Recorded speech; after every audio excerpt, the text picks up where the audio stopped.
할렐루야. 옆에 분하고 인사하겠습니다. 은혜 받으시기 바랍니다. 꼭 집중하셔서 은혜를 받으시기 바랍니다. 오늘 본문 말씀 보겠습니다. 히브리서 4장 14절 말씀 다 같이 합독하겠습니다. 그러므로 우리에게 큰 대제사장이 계시니 승천하시니 곧 하나님의 아들 예수시라. 우리가 믿는 도리를 굳게 잡을지어다. 네, 계속 히브리서에 대한 말씀을 여러분과 나누고자 합니다. 당시 네로 황제 때 핍박 가운데 믿음이 흔들리고 있었던 성도들에게 너희들이 믿고 있는 바가 누구인지 설명하며 그 믿음 가운데 든든히 설 것을 설명하는 말씀이 되어집니다. 그래서 계속해서 처음에는 그리스도가 누구신지, 예수님이 누구이신지, 지난주에는 안식이 무엇인지에 대해서 설명을 했습니다. 여러분 잘 한번 생각해 보세요. 그리스도는 메시아입니다. 메시아라는 용어는 당시 유대인들에게는 너무나 기대하던 용어입니다. 예수라는 용어는 지금 이 서신을 읽고 있는 사람들이 믿고 있는 바 대상입니다. 안식이라는 용어도 그들에게 너무나 중요한 일주일에 한 번씩 쉬게 되어지고 하나님께 예배하는 날로 중요하게 여기고 있는 안식이었고, 그 안식은 마침내 영원한 이 땅의 수고를 그치고 쉬는 것으로 받아들인 것이다 라고 설명을 합니다. 오늘은 보면은 제사장에 대한 얘기가 나옵니다. 제사장. 우리들에게는 제사장이란 용어가 참 낯선 용어가 되어지죠. 그러나 당시의 유대인들을 생각해 보세요. 그들에게는 제사장이란 용어는 너무나 익숙한 용어입니다. 이 익숙한 직분을 통해서 예수께서 어떻게 우리의 대제사장이 되는지에 대해서 설명하는 것이에요. 또한 이 설명을 여러분이 듣다 보면은 우리에겐 낯선 설명이지만 우리의 믿음 가운데 참으로 필요한 설명이다라는 것을 깨닫게 되실 겁니다. 히브리서에 계속 나와 있는 이런 주제별로 계속 제가 말씀드리는 이유는 교회 가운데도 예수를 믿으면서 예수가 누구인지를 모르는 사람들이 너무나 많이 있어요. 믿는다는 얘기는 하지만 그 믿음의 대상이 누구인지를 이해하지 못해요. 십자가를 믿는다고 하지만 그 십자가가 도대체 나한테 어떤 영향이 있는지를 알지를 못해요. 그저 교리적으로 그냥 거기서 죽으셨고 나를 사랑하신 분, 나중에 내가 천국 가겠지. 그런 분들은 히브리서에 계속 설교하는 말씀을 2번이건 3번이건 반복적으로 들어보시기 바랍니다. 내가 믿는 바 예수가 과연 어떤 분인지, 히브리서만큼 예수님이 누군지에 대해서 다각적으로 설명하고 있는 성경이 없어요. 이 성경 말씀을 여러분들이 가까이 하셔서 잘 이해할 수 있도록 시간을 만들어 보시기 바랍니다. 대제사장에 대해서 오늘 본문 읽었던 히브리서 4장부터 사실은 설명이 굉장히 깁니다. 4장, 5장, 6장, 7장, 8장까지 계속 나옵니다. 아마 여러분들이 히브리서를 읽으면은 중간에 나오는 제사장 얘기 듣다가 덮을 가능성이 큽니다. 우리한테 생소한 용어인데 도대체 뭐 어쩌라는 거지? 그런 덮을 가능성이 커요. 8장이 지나고 나면 이제 제사장 얘기는 좀 없어집니다. 그런데 왜 이렇게 제사장 얘기를 많이 할까요? 당시 믿음을 흔들리고 있는 그들에게 너희들이 제사장은 알지 않느냐? 이 예수가 어떻게 연관되는지 생각해 보라고 알려주는 것이에요. 먼저 5장 가면은 대제사장의 역할부터 얘기합니다. 히브리서 5장 1절 말씀 읽어보겠습니다. 대제사장마다 사람 가운데서 택한 자이므로 하나님께 속한 일에 사람을 위하여 예물과 속죄하는 제사를 드리게 하나니. 여기 보면 대제사장은 뭐냐면은요, 속죄하는 제사를 드리는데, 속죄하는 제사의 목적이 뭘까요? 사람과 하나님과의 관계 회복이에요.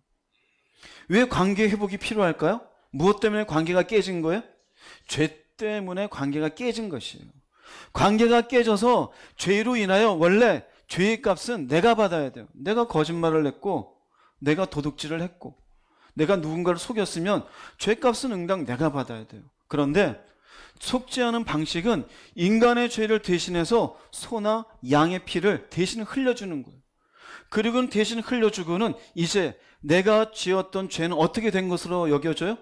용서해진 것으로 받아들이게 되어져요. 이것을 과정을 주관하는 사람이 누구라고요? 대제사장이에요. 그러나 이 모든 제사의 과정은 사실은 하나님께서 모두 준비하신 것이에요. 아담과 하와가 죄를 지었어요. 선악과를 따먹고 무화과나무로 부끄러운 것을 가리고 있었어요. 그들을 하나님이 오셔서 왜 선악과를 따먹었냐 하시고 한 뒤에 나중에 그들에게 무엇을 입혀주십니까? 가죽옷을 입혀요. 가죽옷을 입혔다는 의미는 무엇이 필요했을까요? 희생이 필요했어요. 희생이. 그들이 죄를 진 것에 대해서 대신 누군가가 희생을 하고 그 피로 너희들의 죄는 죽었어야 되는데 너희들의 죄는 지금 어떻게 되는 거예요? 용서해 준 거예요. 그래서 그 뒤에 우리가 창세기 4장 보면은 우리가 잘 알고 있는 아벨과 가인 얘기가 나와요. 그때 하나님께 제사를 드리는데 가인은 자기의 농산물을 드리고 아벨은 양을 제물로 드려요. 누구의 제사를 받으십니까? 아벨의 제사를 받아요. 왜 그럴까요? 거기에 뭐가 있으니까요? 거긴 피가 있으니까요. 그리고 이스라엘 백성들이 광야에 있었을 때 그들에게 제사법을 알려주게 되어져요. 너희들은 제사 드려라. 이럴 때 이런 건 속죄제고 이런 건 속건제고 이런 건 화목제고 태워서 드리는 게 있고 흔들어서 드리는 게 있고 곡식으로 드리는 게 있고 이거 다 제사인데 너희하고 나하고의 관계를 뭐 하기 위한 거다? 회복하기 위한 거다. 왜 관계를 회복해야 돼요? 너희하고 나하고 언약을 맺지 않았느냐? 나는 너희의 하나님이 되고 너희는 내 백성이 된다고. 그런데 인간은 반드시 죄를 지으면 그 죄에 대한 무엇이 있어야 된다? 죄값을 치러야 되는 걸 알려주는 거예요. 그건 창세기부터 하나님께서 제정하신 거예요. 이스라엘 백성들에게만 이렇게 연결이 쭉 되어서 마침내 제사가 익숙하게 되어졌지만 우리에겐 익숙하지 않죠. 그러나 막상 그 사람들의 입장에서 생각해 보세요. 이런 대제사장하고 예수님하고 무슨 관계가 있냐, 그거를 설명해 주는 거예요. 이런 속죄하는 제사장이 대제사장인데 대제사장이 속죄하는 제사는 1년에 한 번 드려요.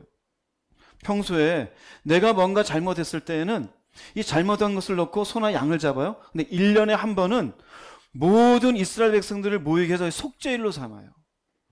그래서 보이게 안 보이게 지었던 모든 이스라엘 민족에 대해서 하나님 앞에 민족 전체를 인격으로 치고 이 죄를 속죄일날 제사를 드린 역할을 했던 사람이 누가 되어져? 대제사장이 되어져. 그럼 이 일은 아무나 할 수 있을까요? 아무나 못해요. 그래서 대제사장마다 사람 가운데 택한 자이 돼요. 히브리서 5장 4절도 그래요. 히브리서 5장 4절 말씀 읽어보겠습니다. 이 존귀는 아무도 스스로 취하지 못하고 오직 아론과 같이 하나님의 부르심을 받은 자라야 할 것이니라. 아무도 스스로 취하지 못해요. 하나님의 부르심을 아론과 같이. 그래서 우리가 출애굽기, 민수기, 신명기 보면은 아론을 취했지만 나중에 하나님이 레위 지파를 통해서 하나님이 제사장 직분을 감당하라 그래요. 레위 지파만 거기에 해당되는 사람을 하나님이 딱 지명해요. 그러면 다른 지파에 있는 사람이 함부로 양 끌고 와서 배를 가르고 제사 드리려고 하면 어떻게 될까요? 그건 하나님의 말씀을 위배하게 되는 거예요. 아무나 제사 드릴 수가 없어요. 아무나 성전에 들어와서 마음껏 내가 피를 잡고 하나님 앞에 올리고 그 일을 못해요.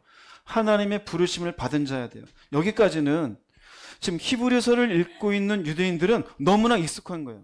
레위 지파여야지만이 제사장이 될 수 있고 그 중에 대제사장이 우리 민족을 위해서 뭔가 하나님과의 관계를 회복하는 일을 할 수 있는데 믿음이 흔들리고 있을 때 핏바로 흔들리고 있잖아요. 그럴 때에는 모든 것들에 뭐가 생길까요? 의심이 생겨요. 여러분들 믿음이 흔들릴 때 어떤 의심이 생길 것 같아요?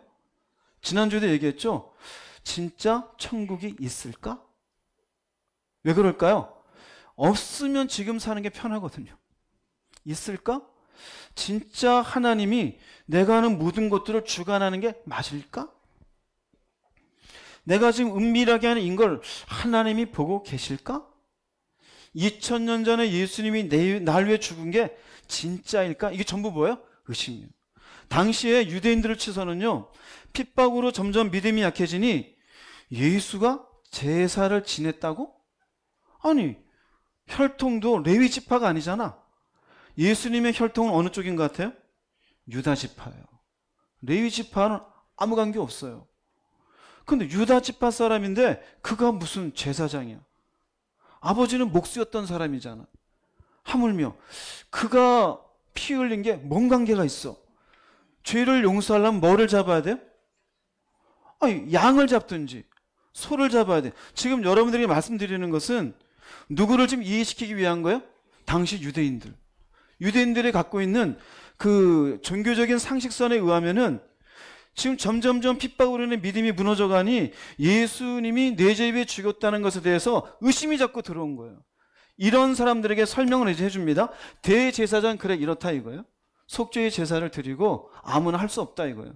근데 히브리서 5장 5절 대제사장 대신 그리스도를 얘기합니다. 읽어보겠습니다. 그리스도 역시 스스로 대제사장의 영광을 택한 것이 아니라 하나님께서 그를 선택해 주신 것입니다. 뭘까요? 아론도 자기가 하고 싶어서 한 게 아니다 이거예요. 레위 지파도 누가 지명해 주었어요? 하나님이. 예수님께서도 누가 지명해 주셨어요? 하나님이 그를 선택해 주셨다. 그리고 한마디 더 합니다. 히브리서 5장 6절 읽어보겠습니다. 또 이렇게 말씀하셨습니다. 너는 멜기세덱의 계통을 따른 영원한 대제사장이다. 네, 멜기세덱 우리는 굉장히 어려운 용어예요. 근데 그 사람들한테는 멜기세덱은 충분히 그들이 이해하고 있는 대상이 되어져요. 왜냐하면 그가 나타난 등장해가 한 번 나타나다 사라진 시기는 창세기에서 아브라함이 조카 롯이 소돔과 고모라에서 있었던 전쟁에서 포로가 돼 끌려가요. 그때 롯을 구출하기 위해서 그곳에 가서 싸움을 하게 되고 그를 구출하기 하자 이것을 놓고 자신의 10분의 1을 그리고 드리면서 축복을 받았던 대상이 멜기세덱이에요. 멜기세덱. 근데 그때 그를 뭐라고 표현했냐면 제사장이다 왕이다 그래요. 그래서 멜기세덱은 아브라함 시대의 왕인 동시에 제사장이에요. 구약의 유일한 사람이에요. 그 사람은 혈통에 의한 게 아니에요. 레위지파 사람도 아니에요. 하나님의 부르심으로 제사장이 되었어요. 히브리서 7장 가면요, 멜기세덱을 뭐라고 표현하고 있냐면요, 그는 아버지도 없고 어머니도 없고 족보도 없고 그가 어디에서 왔는지 어디로 가는지도 모른대요. 그리고 뭐라고 표현하냐면 하나님의 아들과 닮았다 그래요. 근데 그는 이미 왕인 동시에 제사장의 역할을 감당했어요? 안 했어요? 했어요. 무슨 말이냐면요, 예수님이 멜기세덱의 계통을 따랐다 이거예요. 멜기세덱과 같은 권위자로서 영원한 대제사장이 되셨다 이거예요. 레위 지파란 사실은 레위는 결국 야곱의 아들이에요. 근데 야곱은 결국 누구의 아들이었어요? 이삭의 아들. 이삭은 누구의 아들이었어요? 아브라함의 아들. 그럼 아브라함이, 조상된 아브라함이 자신의 10분의 1을 드리며 축복을 받았으면 제사장입니까? 아닙니까? 그러니 이 이스라엘 사람들에게 설명해 주는 거예요. 예수께서는 유다 지파이지만 레위 지파 사람이 아니지만 대제사장이 되는 건 결국 멜기세덱의 계통도 있다라는 거예요. 혈통으로는 그걸 따르지 않았지만 제사장도 누가 선택했어요? 하나님이 선택했듯이 하나님이 선택했다. 성경을 봐라. 우리 조상된 아브라함도 이곳에 가서 축복을 받은 사람이다. 그 계보에 의해서 멜기세덱과 같은 권위자로서의 영원한 대제사장이 되시는 분이 누구이시다? 예수이시다. 그러니 지금 너희들이 예수가 도대체 우리에게 뭐 했다고 할 때 그는 대제사장의 역할을 감당할 수 있는 무엇을 얘기하는 거예요? 정통성을 얘기하고 있는 거예요. 정통성을. 지금 이 시대 우리에게는 정통성이라는 게 별거 아닌 것 같지만 이스라엘 사람들은 정통성이 무지하게 중요해요. 핏줄이 어느 핏줄인지, 어느 가문인지, 특별히 제사장이 되면은 레위 지파인지 아닌지 그들의 의심에 대해서 그 의심을 불식시켜 주는 거예요. 너희들이 레위 지파만 아느냐? 멜기세덱도 있다. 그 멜기세덱과 같은 권위자로서 오신 분이 예수 그리스도이시니 그분은 대제사장으로서의 역할을 감당할 자격이 있다 없다? 있다라는 거예요. 자, 그 다음은 무엇이 중요하냐? 제사가 있잖아요. 그럼 그 다음에 제물이 필요하잖아요.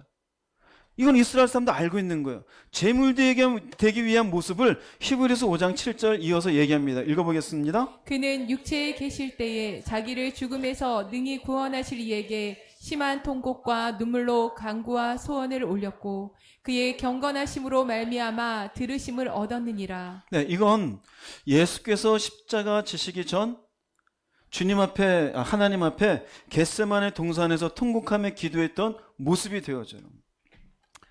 자, 이건요, 제사의 자리가 있잖아요. 제사의 자리는 십자가예요. 구약에서 제사의 자리는 성전이었어요. 그리고 광야에서는 성막이었어요. 그런데 여기에는 제물이 필요하잖아요. 제물은 양이나 소였어요. 그런데 여기는 죄 없으신 예수님의 몸이셔요. 왜 죄 없으신일까요? 당시에 양을 드리고 소를 드릴 때에도 흠없는 양과 소를 드렸어요. 인간의 죄를 완벽하게 씻어내기 위해서는 흠없는 완벽한 인간이 필요했어요. 그런데 이 땅에 흠없는 인간이 있어요, 없어요? 다 죄 가운데 잉태하고 태어난 존재들이에요. 흠없는 이 땅의 유일한 제물이 되기 위한 건 예수밖에 없어요. 왜 그럴까요? 동정녀 마리아에게 태어났기 때문이에요. 그래서 그분이 요셉과 마리아의 어떤 정상적인 가정이 아닌 성령의 잉태하심으로 태어난 이유는 바로 죄 없으신 몸으로 제물되기 위해서였던 거예요. 뭔가 나는 특별한 존재다를 보여주기 위한 것이 아니었어요. 그럼 여기에서의 이것을 주관하려면 누가 있어야 될까요? 제사장이 있어야 되잖아요. 제사장은 누구예요? 예수님이셔요. 그런데 예수님이 이를 위해서 오셨잖아요. 십자가. 자신이 제사장이고 자기의 몸이 제물이에요. 이것을 모든 주관하려면 결국 어디를 지나가야 돼요? 십자가의 죽음을 지나가야 돼요. 여기에 경건하심으로 말미암아 들으심을 얻었다는데 이 경건이란 말은 유라베이아란 말이에요. 우리가 보통 성경에 나오는 경건하의 경건한 그 유세베이아예요. 이건 다른 말이에요. 물론 일맥상통하는 것은 있어요. 이 유라베이아는 두려움이라는 말이에요. 그럼 경건으로 말미암아는 아포라는 의미인데 붙어요. 뭐뭐로부터. 그럼 무슨 말이냐면요. 두려움으로부터 들으심을 얻었느니라. 무슨 두려움일까요? 무슨 두려움일까요? 죽음에 대한 두려움이에요. 내가 제사장이 되어서 내 몸으로 죽어서 내 몸이 희생양이 되어지는 제사를 내가 드려야 돼요. 이건 누가 대신해 줄 수 있는 존재가 있어요, 없어요? 이건 없어요. 인간은 그렇게 할 수가 없어요. 히브리서 5장에 보면은요, 대제사장일지라도 자기도 연약한 인간이니 자기를 위해서 제사를 드렸어야 된다 그래요. 그래서 레위기서를 보면은 대제사장이 속죄를 들어가기 전에 자기를 위해서 먼저 속죄를 해요. 그런데 예수님은 속죄할 이유가 있어요, 없어요? 없어요. 죄랑 관계 없으시니까. 그러므로 인간은 절대로 이 자리에 있을 수가 없어요. 오직 예수님만이 이 죽음을 받아들이시며 자신을 제물로 드리는 이것을 받아들일까 말까를 고민하고 있는 자리가 겟세마네의 자리였던 거예요. 즉, 이 말씀은 극심한 죽음의 두려움으로부터 들으심을 얻었느니라는 응답을 받았다는 거예요. 이 죽음을 이겨내는 벗어나는 두려움을 응답을 얻었어요. 즉, 이 기도는 죽음에서 능히 구원하실 이에게 죽음에서 구원할 수 있지만 십자가 지식에 기도한 건 나를 제발 좀 이 죽음에서 벗어나게 해주십시오. 이게 아니라 나의 원대로 마옵시고 누구의 원대로? 아버지의 원대로 되게 하기 위한 기도였던 거예요. 즉 죽음을 거절하기 위한 기도가 아니라 자신이 제물이 되는 십자가의 죽음을 받아들일 무엇이 필요했어요? 은혜가 필요했던 거예요. 할렐루야, 은혜가 필요했던 거예요. 죽음이라는 게 두려워요, 두렵지 않아요? 두려워요. 여러분, 항상 신앙에 우리가 뭔가 결단할 때는요, 항상 두려움이 있어요. 이래도 될까 하는 마음이 있어요. 그때 뭐가 필요한 거예요? 은혜가 필요해요. 주님이 그것을 위해서 기도하셨어요. 자, 그러면 예수님이 대제사장으로서의 그 계보를 멜기세덱의 계보로 정통성을 인정받으셨어요. 자신이 제물이 되셔서 대제사장의 모습으로 제사를 온전히 드리셨어요. 무엇을 위해서? 무엇을 위해서? 우리의 죄를 위해서. 그럼 나의 죄가 해결되었으니 나하고 하나님과의 관계가 어떻게 된 것이에요? 회복이 된 거예요.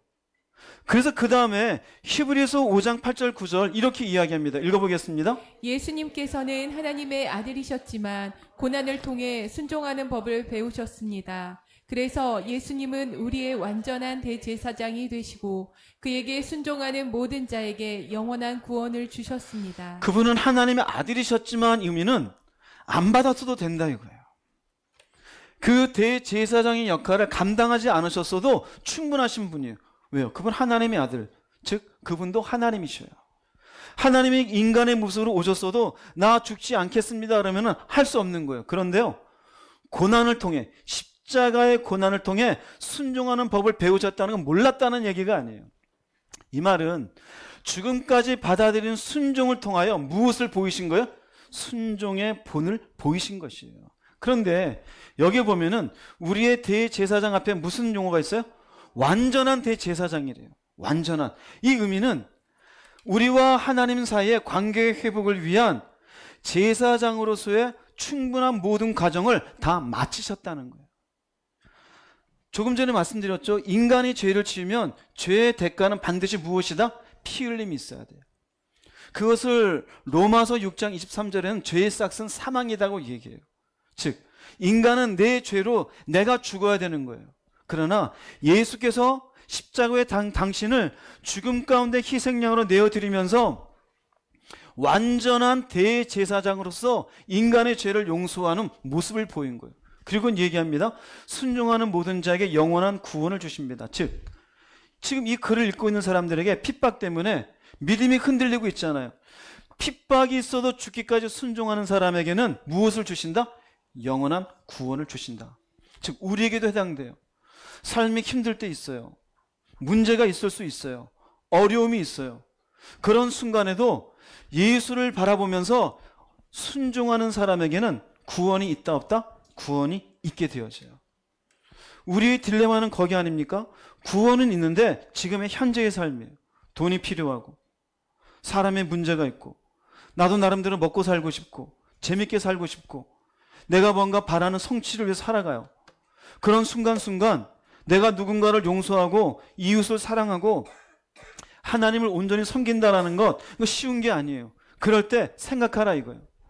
예수께서도 하나님의 아들이셨지만 순종의 모습을 통해 우리에게 어떻게 순종하며 살아야 되는지를 보여주셨다 이거예요. 그러면서 당시에 핍박 가운데 믿음이 무너지고 있는 사람들에게 설명하는 것이 우리에게는 그런 대제사장이 계시다라는 설명을 해요. 히브리서 4장 14절 말씀 읽어보겠습니다. 그러므로 우리에게 큰 대제사장이 계시니 승천하시니 곧 하나님의 아들 예수시라. 우리가 믿는 도리를 굳게 잡을지어다. 이해가 되시겠죠? 그분이 왜 대제사장이 되는지? 여기에는 네 가지를 얘기해요. 그냥 단순하게 믿는 도리라고 끝나지 않아요. 큰 대제사장이 계시다. 승천하셨다. 그분은 하나님의 아들 예수다. 우리가 믿는 도리를 굳게 잡을지어다. 그러므로 왜 그럴까요? 흔들리고 있는 거예요. 믿음의 자리에서 움직이고 있어요. 조금 전 말씀드린 것처럼 삶의 문제들이 있어요.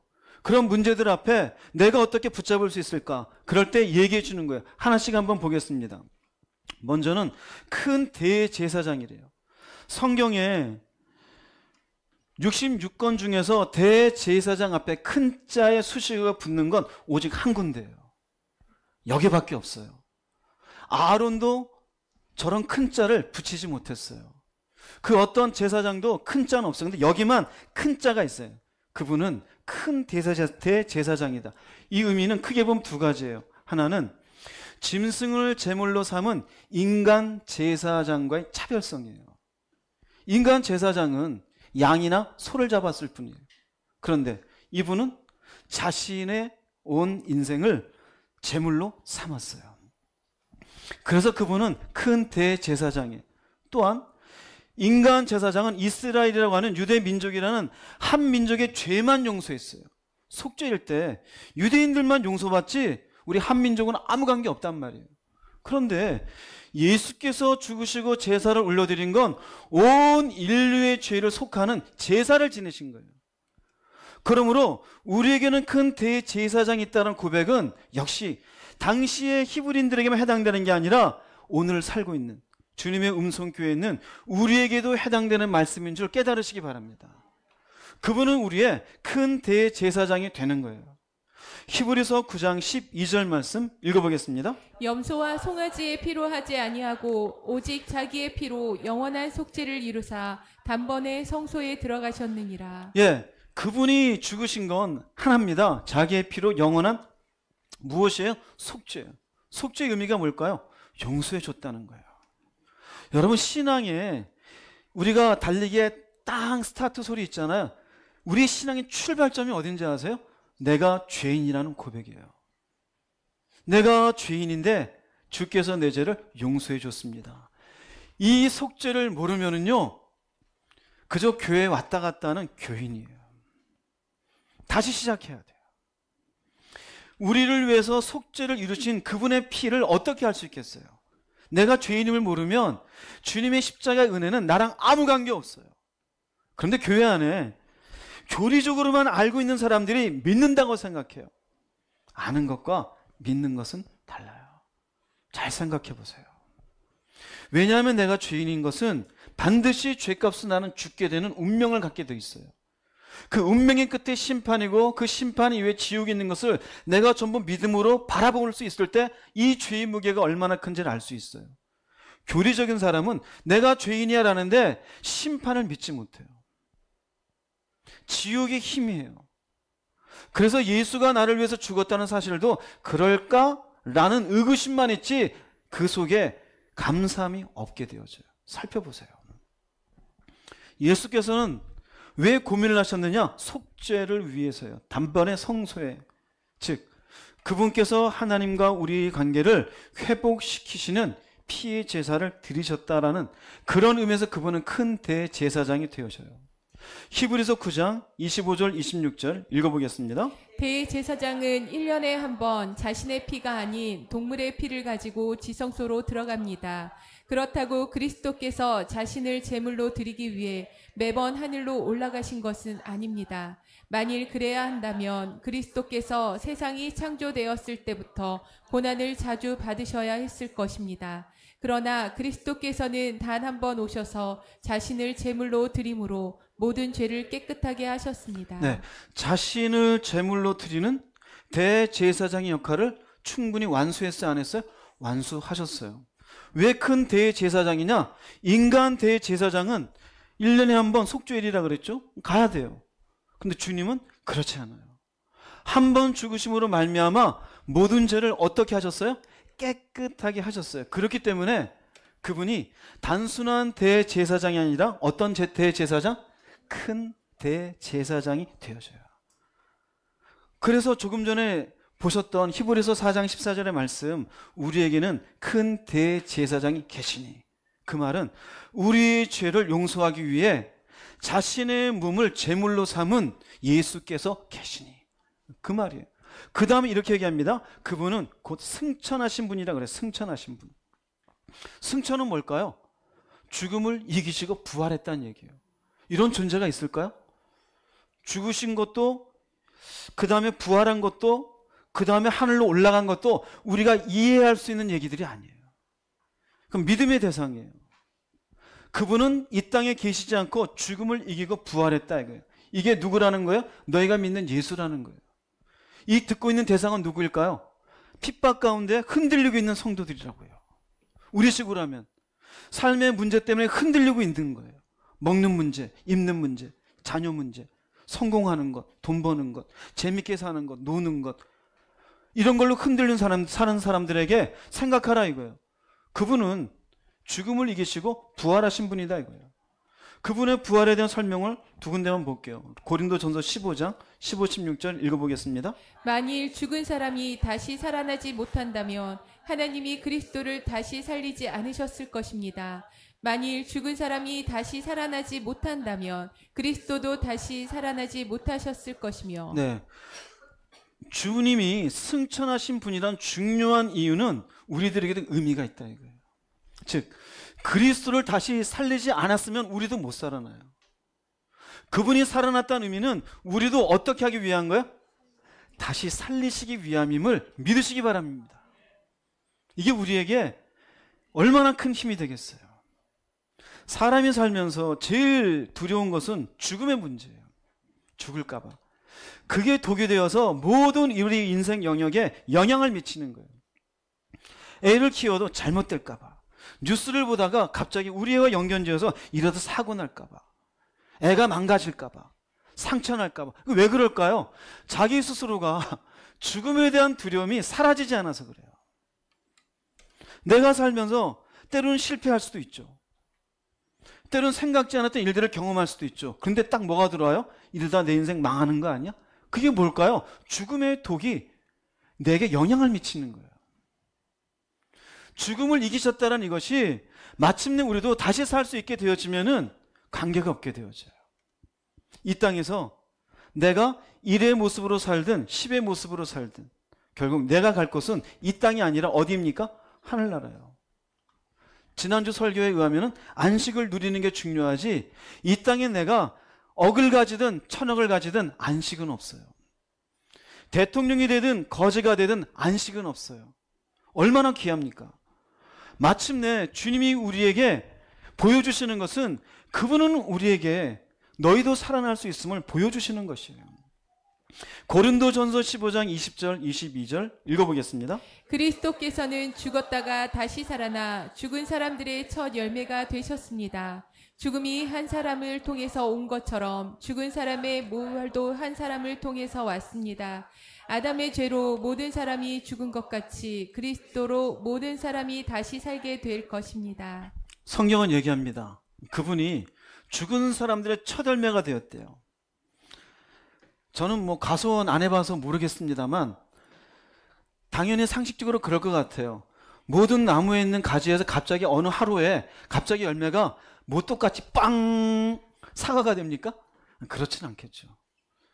어딘가에 조금은 빠른 열매가 하나 나오고 농부는 알 거야. 아, 얘가 나왔네? 이제 다른 가지에도 열매가 생기겠구나. 똑같아요. 그분은 첫 열매예요. 우리는 뭐가 될까요? 그 뒤에 부활의 열매가 될 거예요. 할렐루야. 할렐루야. 늙어감을 무서워하지 마십시오. 일려성교 분들 두려워하지 마십시오. 우리에게는 다시 살게 될 그날이 있어요. 우리가 죄인이라 그러잖아요. 첫 죄인이 누구였어요? 아담이었어요. 이게 뭐예요? 죽음이 한 사람을 통해서 와서 우리가 죄인 됐어요. 그럼 똑같아요. 한 사람이 부활되는 걸 통해서 결국 우리도 부활될 수 있는 소망을 갖게 되는 거예요. 감사합니까? 감사하지 않습니까? 감사하죠. 이걸 믿으시기를 정말 주의 이름으로 부탁합니다. 히브리서를 쓰면서 이 사람들에게 얘기하는 거예요. 그분은 우리의 큰 대제사장이다. 그분은 승천하신 분이다. 뭡니까? 승천의 의미 속에 너희들이 핍박으로 죽더라도 걱정하지 말아라. 우리가 그 뒤에 열매가 될 것이야. 다시 살아나게 될 것이야. 그러므로 믿음 가운데 흔들려라 흔들리지 말아라 흔들리지 말아라입니다. 그러면서 히브리서 4장 14절에 세 번째로는 히브리서 4장 14절 다시 한번 웅진 형제님 멈췄습니까? 히브리서 4장 14절 다시 읽어보겠습니다. 그러므로 우리에게 큰 대제사장이 계시니 승천하시니 곧 하나님의 아들 예수시라. 뭐라 그래요? 승천하시니 곧 하나님의 아들 예수시라. 예수시라. 이 말의 의미가 뭘까요? 이 말의 의미는요, 너희가 믿고 있는 예수가 누군지 아느냐 이거예요. 너희가 믿고 있는 예수가 누군지 아느냐. 죄를 용서하시고 죽음에서 부활하신 하나님의 아들 예수이시다 이거. 대제사장은 죄를 용서했잖아요. 승천했잖아요. 그분이 죽음에서 부활하신 하나님의 아들 예수이시다. 그러면 너희가 믿고 있는 예수, 하나님의 아들 예수시니라가 우리에게 주는 의미가 뭘까요? 핍박이 있다고. 믿음을 가벼이 여기지 말고 흔들리지 말며 넘어지지 말라요. 할렐루야. 우리에게는 삶의 고난이 있다고 믿음을 가벼이 여기지 말아라. 인생에 네 나름대로 하고 싶은 욕심이 있다고 해서 믿음까지 버리면 안 된다. 가정과 사업에 문제가 있다고 해서 흔들리면 안 된다. 왜? 너가 믿는 예수가 누군지 아느냐. 죄를 용서하시고 마침내 부활하시어 우리도 부활할 수 있다라고 하는 소망을 주신 분 아니냐. 이 땅에 핍박이 있고 문제는 결국 지나간다는 거예요. 지나간다. 예수께서도 고난에 순종하심으로 마침내 완전한 대제사장이 되지 않았느냐. 너희도 가벼이 여기지 말고 이 믿음을 붙잡으라는 거예요. 여러분 생각해 보세요. 믿음이라는 게 우리는 어떻게 보면 액세서리처럼 생각해요. 귀걸이, 코걸이, 목걸이처럼. 아니면 살면서 적당히 손에 들고 다니는 어떤 그냥 장식물처럼 생각해요. 그런데 생각해봐요. 믿음은 쉽게 주어지는 게 아니에요. 성경은 얘기해요. 믿음은 모든 사람의 것이 아니니라 그래요. 그럼 여기 믿음은 뭐예요? 예수를 믿잖아요. 머리가 아니라 가슴에서 그분이 날 위해서 스스로 죄물 대해서 내 죄를 용서하셨습니다. 그거 믿으시는 분 아멘 하세요. 나도 죽으면 예수님이 죽음에서 부활하신 것처럼 나도 다시 살아날 것을 믿습니다 하시는 분 아멘 해보세요. 그게 여러분 이게 가벼운 걸까요? 가벼운 게 아니에요. 그런데 우리는 내 주머니에 10,000원짜리 하나보다도 가볍게 여겨요. 10,000원 하나 더 벌려고 기도의 자리를 집어던져요. 내 자존심을 위해서 주의 말씀을 집어던져요. 믿음이 얼마나 귀한데 그렇게 가볍게 여겨요. 생각해 보십시오. 당시의 히브리서 기사를 읽고 있는 이 글을 읽고 있는 그들은 사실은 생사가 달린 거예요. 죽음도 어마어마하게 끔찍한 죽음이에요. 사자의 밥이 된다고 생각해 보세요. 지금 우리가 여기서 예배 드리다가 갑자기 누군가 들이닥쳐서 그 당시로 똑같이 재현되어져서 사자하고 1대1로 한 명씩 간다고 생각해 보세요. 나 예수 믿으려고 버틸 사람 몇 명 됩니까? 그럴 분 아멘 해보세요. 아유, 네, 많네요. 저도 고민이 될 것 같은데. 사자를 봤어요? 동물원 가서요? 예, 사파리라고 있잖아요. 거기에 차에 앉아 있다가 옆에서 그러면요, 어우, 무서워요. 가만히 앉아 있다가 물 것도 아니고 입만 벌렸는데 무서워요. 근데 그 입 벌리고 있는 사자가 여러분들이 와서 1대1로 싸우자 그러는데 예수만 믿겠습니다 할 사람 몇 명 될 것 같아요. 당시로서는요, 예수를 믿어도 굉장히 힘든 거예요. 그런데요, 그 믿음이 더 귀하다라는 거예요. 죽음이 일각에 있어도 흔들리지 말라라는 거예요. 그 고백이에요. 우리에게 큰 대제사장이 있지 않느냐. 승천하시니 곧 하나님의 아들 예수니라. 왜 그럴까요? 요한복음 20장 31절 말씀 읽어보겠습니다. 오직 이것을 기록함은 너희로 예수께서 하나님의 아들 그리스도이심을 믿게 하려 함이요 또 너희로 믿고 그 이름을 힘입어 생명을 얻게 하려 함이니라. 믿음의 목적은 믿게 하려 하며, 믿고 목적이 뭡니까? 생명을 얻는 거예요.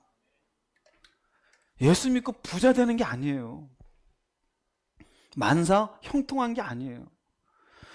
난 맨날 교회 나와 기도하는데 왜 우리 자식이 이렇게 안 돼요? 그거 왜 예수님이 대제사장 된 게 아니에요. 나는 열심히 교회 봉사하는데 왜 사업은 날마다 매출이 줄어듭니까? 당신의 매출을 위해서 주님이 십자가 지신 게 아니에요. 똑바로 생각하세요. 내게 믿음 주신 것, 그리고 성경을 기록한 목적은 한 가지예요. 생명을 얻으라예요.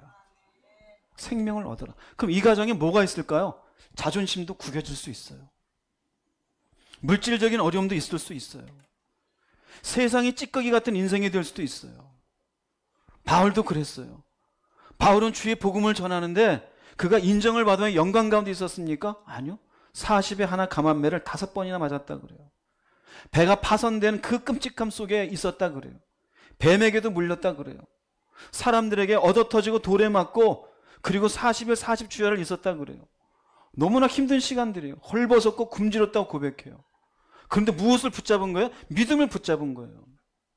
믿음이 무엇을요? 하나님의 아들 예수 그리스도. 하나님의 아들 예수 그리스도. 무엇을 얻기 위해서요? 옆에 분하고 인사합시다. 생명을 얻읍시다. 생명 얻기 위해서요. 이 땅에선 돈이 귀한 것 같아요. 그 돈이 생명을 바꿔줍니까? 절대로요. 절대로요. 오직 생명을 주실 수 있는 분은 생명의 주님 예수 그리스도, 그분을 통해서밖에 없는 줄 깨달으시기 바랍니다. 자, 그래서 이런 생명을 얻게 하기 위함이니 그 다음 하는 네 번째는 우리가 믿는 도리를 굳게 잡으라 그래요. 다시 한번 히브리서 4장 14절 말씀 읽어보겠습니다. 그러므로 우리에게 큰 대제사장이 계시니 승천하시니 곧 하나님의 아들 예수시라. 우리가 믿는 도리를 굳게 잡을지어다. 이제 이해가 되시죠? 우리가 믿는 도리 앞에 보세요. 설명되어 있는 수식어들, 그분은 큰 대제사장이다. 이해가 되시겠죠? 그분은 승천하신 분이시다. 너희가 믿는 그분은 곧 하나님의 아들 예수시라. 그러면 우리가 믿고 있는 도리, 우리가 믿고 있는 그 믿음의 내용은 무엇일까요? 이 도리는요, 죄의 사함과 부활의 소망되는 예수 그리스도예요. 할렐루야. 나 예수 믿고 잘 됐어? 아니요. 그게 아니에요. 예수 믿고 내가 문제가 있었는데 해결됐어. 물론 그럴 수도 있죠. 그게 다가 아니에요. 해결해 주신 이유는 이거 잃지 말라는 거예요. 우리의 믿음 도리는요, 바로 예수 그리스도예요. 예수 그리스도. 예수를 여러분들이 굳게 잡은 사람입니까? 놓친 사람입니까? 생각해 보세요. 무엇을 잡고 있어요? 돈 붙잡고 있지 않아요? 입으로는 다 예수예요. 여러분이 기도하면서 정직하게 기도해 보세요. 내가 잡은 게 뭡니까? 체면입니까? 자존심입니까? 돈입니까? 자식입니까? 뭘 잡았을 거예요? 성경은 얘기해요. 예수 그리스도를 굳게 잡으라 그래요. 이 말의 의미는 핍박으로 삶이 고단하여도 생명의 주님을 놔라 놓지 말아라. 놓지 말라 이거예요. 놓지 말라 이거예요. 보세요. 핍박으로 삶이 고단한 건 우리의 육신이에요. 지금 당시로 치면은 로마의 군사들이 네로 황제의 명령을 받아 기독교인들을 와가지고 죽이는 일들을 하고 있어요. 그런데 육신은 깨져가는데 생명의 주님을 놓지 않으면 마침내 우리가 그분 앞에 가게 되는 건 몸이 갑니까? 우리의 영혼이 갑니까? 우리 영혼이 가요. 주님이 이미 말씀하신 바가 있어요. 마태복음 10장 28절 읽어보겠습니다. 몸은 죽여도 영혼은 능히 죽이지 못하는 자들을 두려워하지 말고 오직 몸과 영혼을 능히 지옥에 멸하실 수 있는 이를 두려워하라. 요한복음 6장 63절입니다. 살리는 것은 영이니 육은 무익하니라. 내가 너희에게 이른 말은 영이요 생명이라. 몸은 깨질 수 있어요. 핍박이 있어요.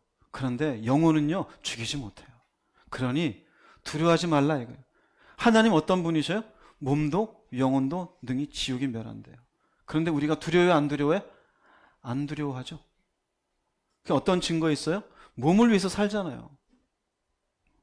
내 먹는 거, 입는 거, 마시는 거. 내 몸이란 이 존재가 사람들에게 인정받는 거. 인정받지 못하면 자존심 상해서 싸우잖아요. 왜 그딴 식으로 얘기해? 나를 무시했지. 별것도 아닌데. 그게 뭡니까? 몸이죠. 자신의 영혼을 살리는 건 아무 관계도 없는데 별것도 아닌 걸로 싸워요. 왜 이 땅에 우리가 돈에 묶일까요? 그게 몸에 좋은 거지 영혼에 좋은 걸까요? 여러분의 통장에 100억이 있으면 하나님이 그래 넌 참 많이 걷어놨구나.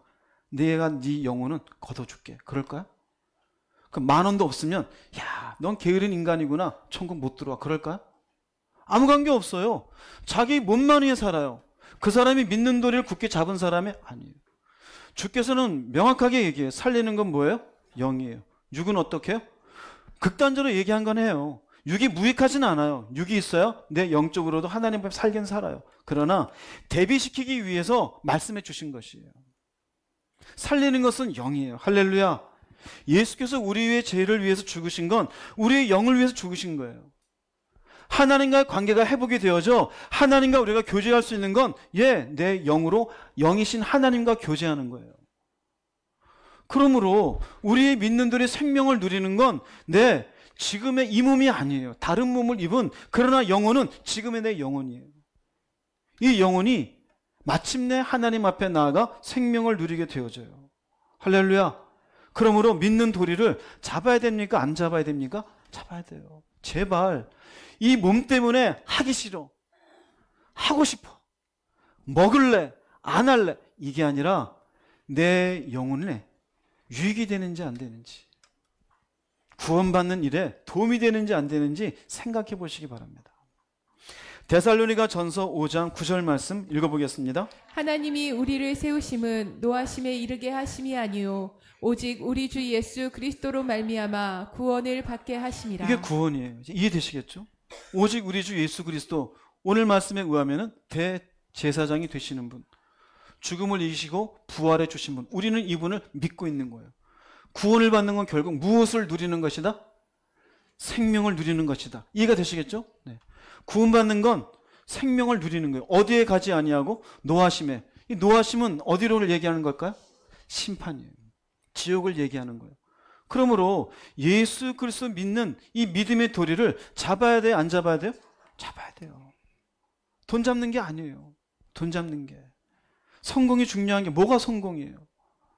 무엇이 인생의 행복이에요? 온전히 깨달으세요. 내 자식이요? 자식이 여러분을 구원해 줍니까? 예수는 장식물처럼 들고 다니고? 아니요, 그렇지 않아요. 잘 생각해요. 믿음이 있는데 왜 그렇게 살아요? 그래서 바울이 우리에게 명확한 얘기를 해줘요. 갈라디아서 6장 14절 말씀 읽어보겠습니다. 나에게는 우리 주 예수 그리스도의 십자가 외에는 결코 자랑할 것이 없습니다. 이 십자가를 통해서 세상이 나에 대하여 죽었고 나도 세상에 대해서 죽었습니다. 간단합니다. 세상이 나한테 죄를 위해서 해준 게 있습니까? 없어요. 내 죄 씻어주지 못해요. 세상이 나를 구원해 줍니까? 못해요.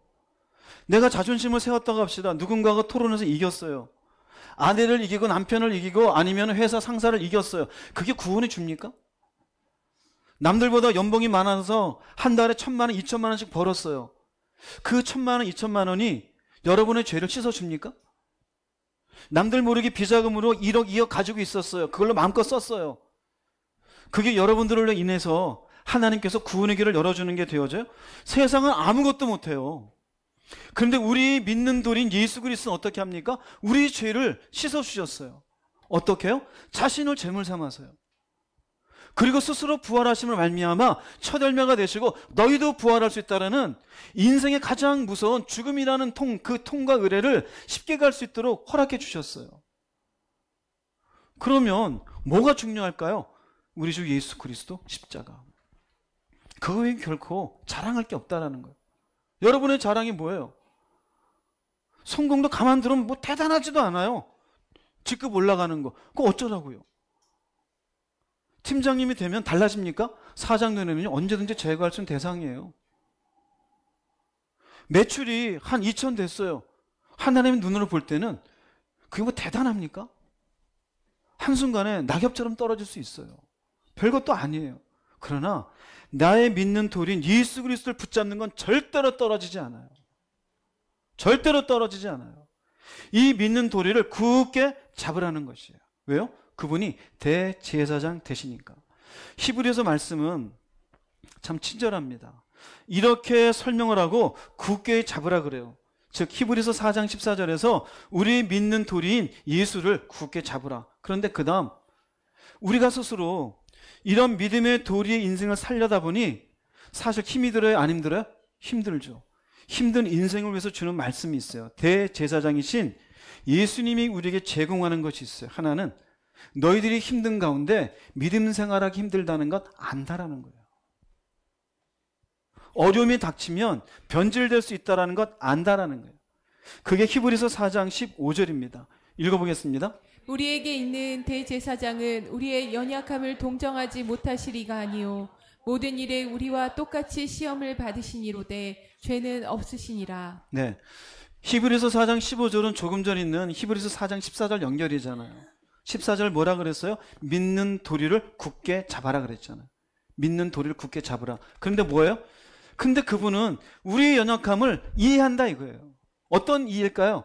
너희들이 믿음을 가지고 있어도 핍박 속에 흔들릴 수 있는 그 연약함을 이해한다 이거예요. 우리로 치면 너희들이 예수를 믿어도 돈 문제 앞에 흔들리는 것 이해한다 이거예요.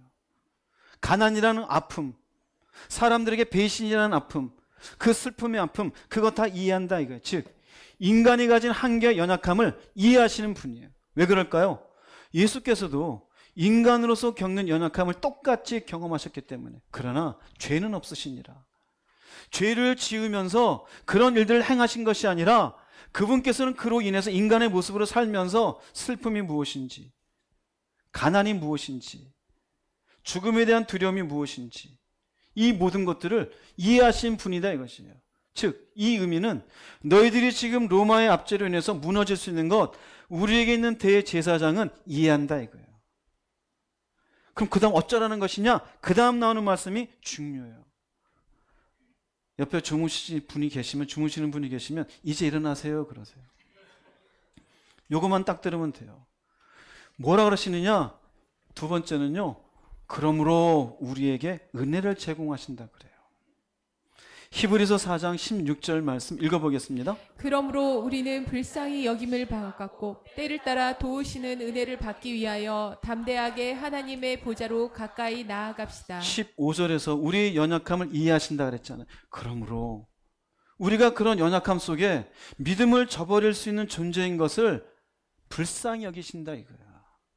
예를 들자면 여러분 가운데 믿음은 있는데 돈 문제 때문에 지금 안 좋은 결정을 해서 움직이고 있어요. 그러면은 스스로 자책하겠죠. 내가 이런 믿음을 가지고 이렇게 결정을 했으니 내가 미친놈이야. 하나님을 봐도 기도가 잘 안 나와요. 근데 주님은 어떤 마음인지 알아요? 불쌍히 여기셔요. 그래, 인생에서 돈이라는 게 얼마나 큰지 내가 안다. 먹는 문제라는 게 얼마나 큰지 안다. 그래, 네 배 아파서 나왔으니 엄마로서 자식을 그렇게 사랑하는 게 어떤 건지 내가 안다. 네가 회사 다니면서 거기서 어떻게 힘든 생활 지내는지 그것으로 기도할 시간도 없고 하나님을 잘 섬길 시간이 없는 것 나도 이해한다. 이게 불쌍히 여겨요. 즉 불쌍히 여기심을 받고 그 다음 뭐가 해서 도우시는 은혜가 있죠. 이거는요, 우리는 하나님의 긍휼과 은혜가 필요한 존재다 이거예요. 우리가 어떤 존재인지를 너무나 잘 아셔요. 그래서 그분은 우리에게 은혜가 필요한 존재임을 알아요. 은혜가 필요하다는 의미는 두 가지예요. 하나는 삶의 은혜가 필요해요. 삶의 은혜가 필요한 때는 물질 문제가 있을 때, 사람과 갈등할 때, 때로는 질병이 있을 때, 진로 문제로 내가 이 회사를 그만둬야 될까? 또 다른 데 가야 될까? 이 대학을 가야 될까? 저 대학을 가야 될까? 뭔가 고민하고 있을 때 은혜라는 게 뭡니까? 나한테 없는 거예요. 내 지혜로 나올 수 없는 거예요. 그럴 때 하나님이 어떻게 하셔요? 너는 내 지혜가 필요하지, 내 도움이 필요하지, 문제를 해결해 주는 은혜가 있어요. 물질의 문제를 당신의 방식으로, 사람의 갈등을 당신의 방식으로 내가 너를 어떻게 여겨서 은혜 베푸는 거예요? 불쌍히 여겨서요. 불쌍히. 삶의 은혜가 필요한 때가 있어요. 이게 때를 따라요. 또 하나는 믿음의 길에 은혜가 필요할 때가 있어요. 내가 열심히 믿음 가운데 가려고 했어도 연약함 가운데 삶의 문제로 마음이 막 불안해요. 불안해?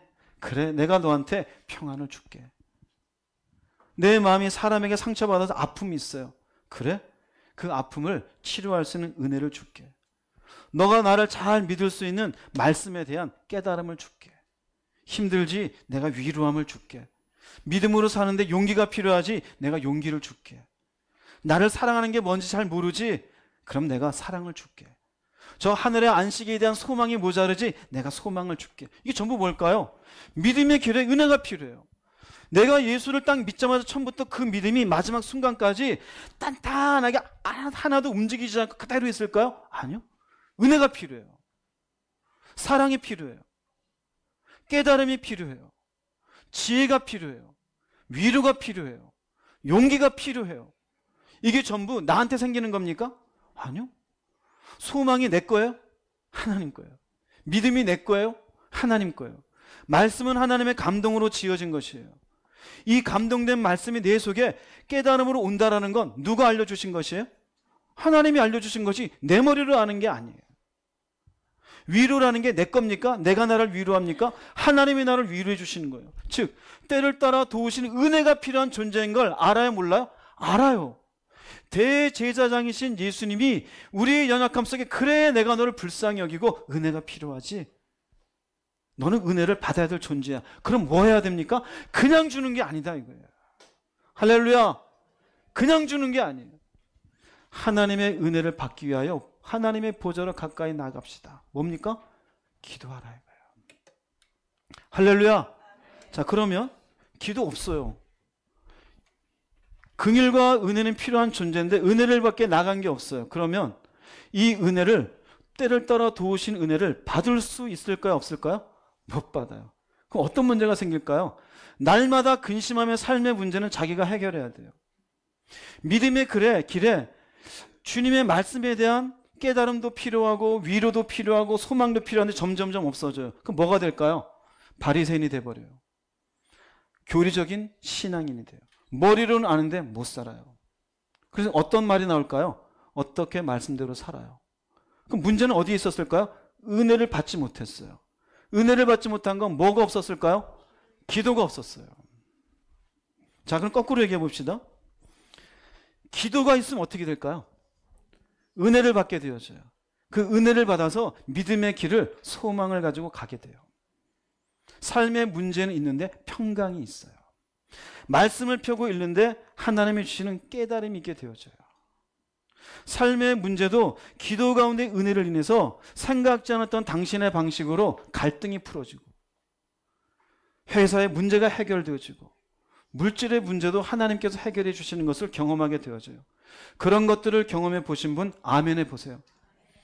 그러면 대제사장이신 예수님이 우리에게 제공해 주시는 걸 받는 통로는 뭐가 있어요? 기도 있는 사람과 없는 사람이 차이가 있어요, 없어요? 있어요. 그래서 기도가 없으면 믿음으로 절대 못 가요. 조금 더 위로 올라가면 그러므로잖아요. 기도가 없으면 연약함 속에, 우리가 어떤 연약함 속에 있는지 아는데 예수를 붙잡지 못해요. 절대 붙잡지 못해요. 예수 그리스도와 그 십자가에 못 박히신 것 이외에는 결코 자랑할 것이 없는 이라는데 이 사람은 그렇지 못해요. 아니, 난 아니야. 돈이 중요해.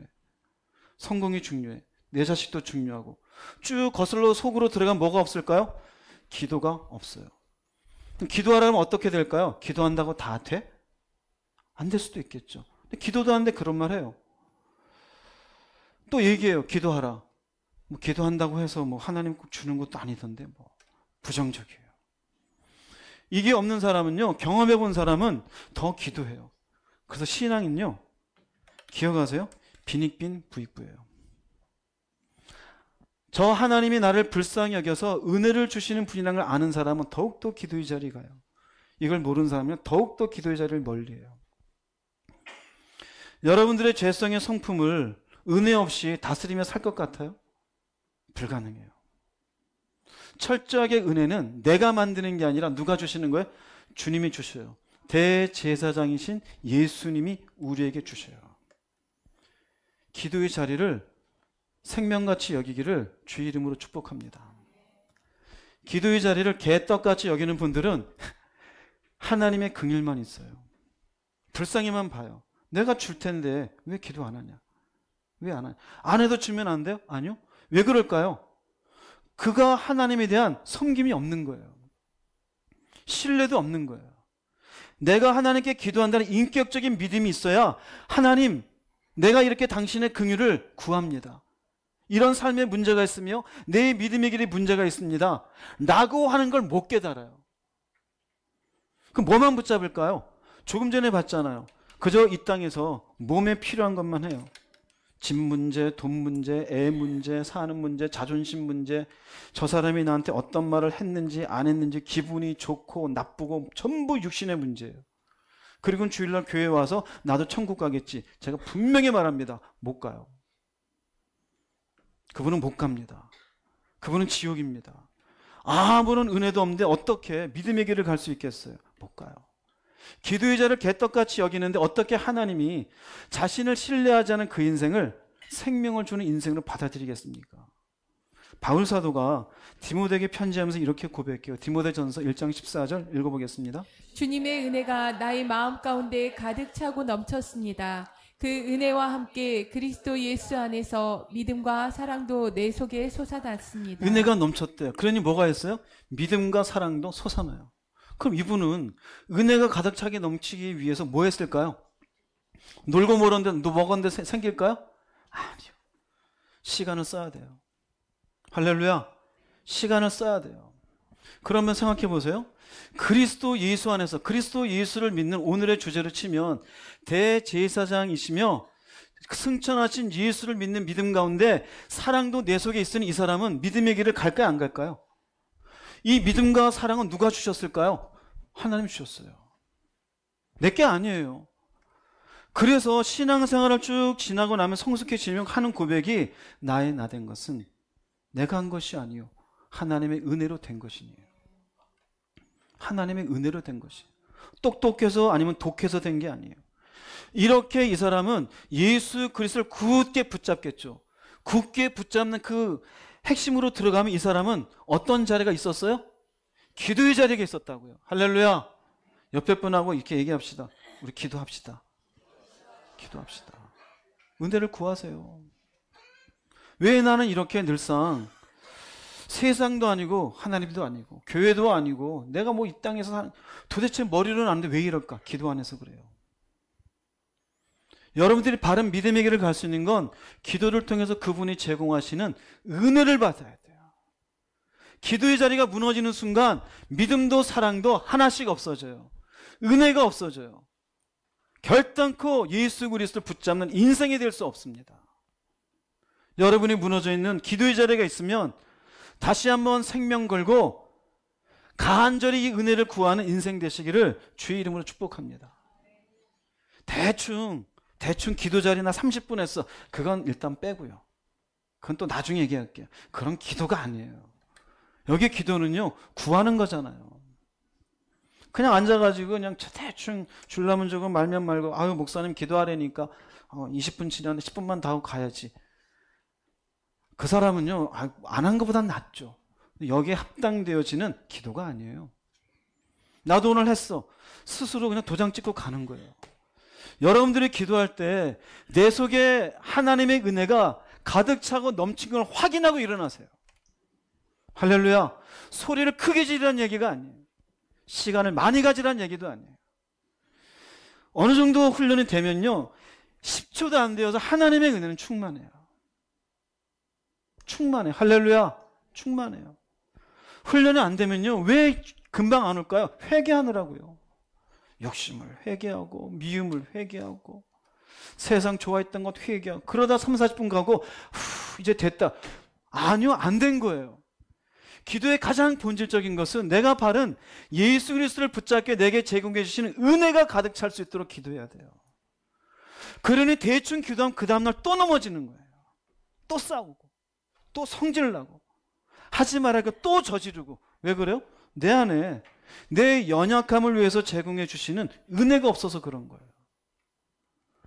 결국 은혜가 없다는 얘기는 기도의 자리가 잘못된 거예요.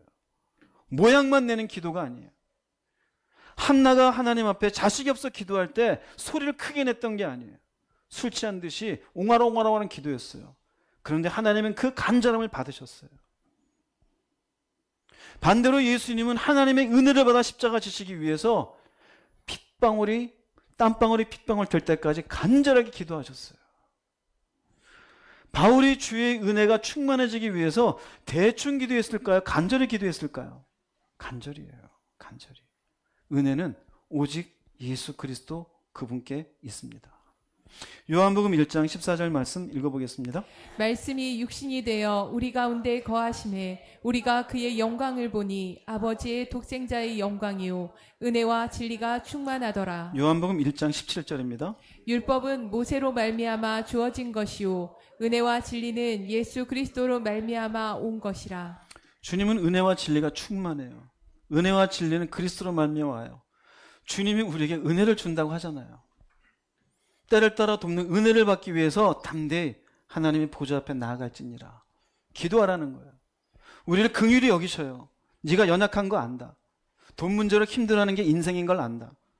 네가 사람들의 갈등으로 아파하는 것, 이것 때문에 믿음으로 힘든 것 안다. 용서하기 싫은 마음 알아요. 세상에 대한 욕심을 가진 게 어떤 마음인지는 아셔요. 그런데 내가 너한테 은혜를 줘서 이길 수 있게 해줄 테니 나한테만 와라. 내가 줄게. 할렐루야. 이게 기도의 자리예요. 여러분의 기도의 자리가 다시 한번 세워질 수 있기를 바랍니다. 그래서 결국 대제사장을 이야기하는 것은 당시 핍박을 받고 있는 유대인들에게 너희들이 이럴지라도 무엇을 믿고 있는지 생각해라. 그리고 이것을 이겨낼 수 있는 은혜를 주님이 제공해 주시니 힘들어도 뭐하는 자가 되라? 기도하는 자가 되라입니다. 결론을 내리겠습니다. 히브리서 4장 14절에서 16절 읽어보겠습니다.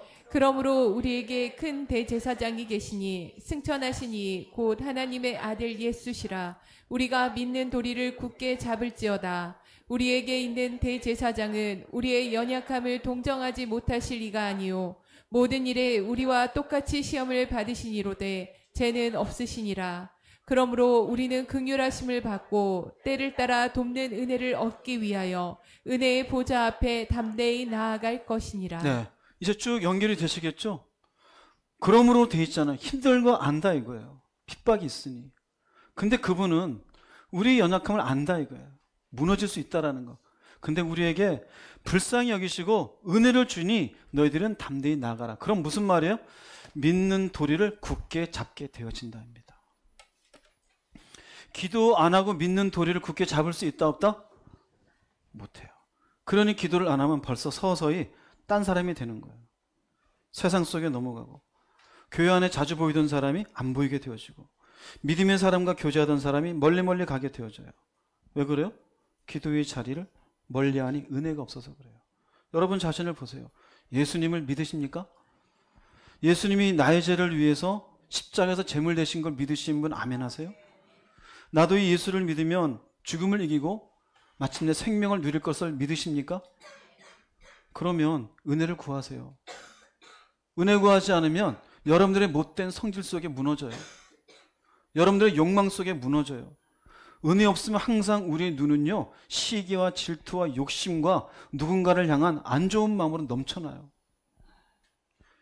세상이 구원을 줍니까?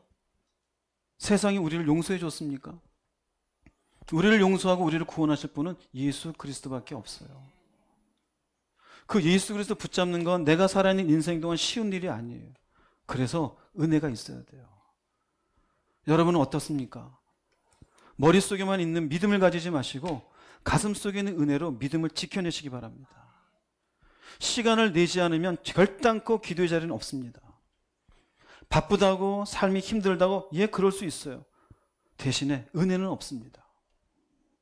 은혜를 귀하게 여기시고 은혜를 여러분 속에 충만케 하여 사랑도 충만하며 믿음도 충만하며 하늘에 대한 소망도 충만해지는 믿음의 사람들이 되시기를 주의 이름으로 축복합니다.